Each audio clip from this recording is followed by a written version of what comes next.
ઓમ ગણેશ વલ્લભ વાસ્તુ ચેનલમાં તમારું ફરીથી સ્વાગત છે.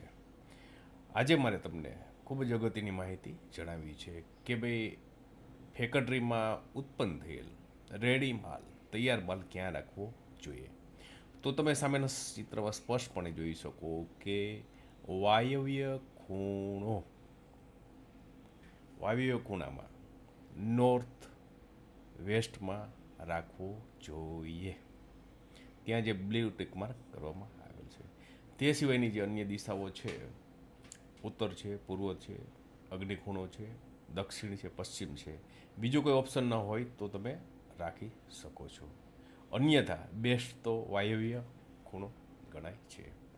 તે સિવાય ઈશાન ખૂણો, બ્રહ્મસ્થાન અને નૈઋત્ય ખૂણોમાં પોસિબલ હોય તો રેડી માલ તૈયાર ન રાખવો. અને આ વસ્તુનો તમને બેનિફિટ એ થશે કે તૈયાર માલ તમે વાયવ્ય ખૂણામાં રાખો તો તે માલ ખૂબ જ ઝડપથી વેચાણ થશે, જેથી કરીને તમારો ઔદ્યોગિક ઇન્ડસ્ટ્રી છે એ ખૂબ જ ટૂંક સમયમાં આગળ વધશે, તમને સફળતા મળશે. ધન્યવાદ. ફરી મળશું નવા વિડીયો સાથે.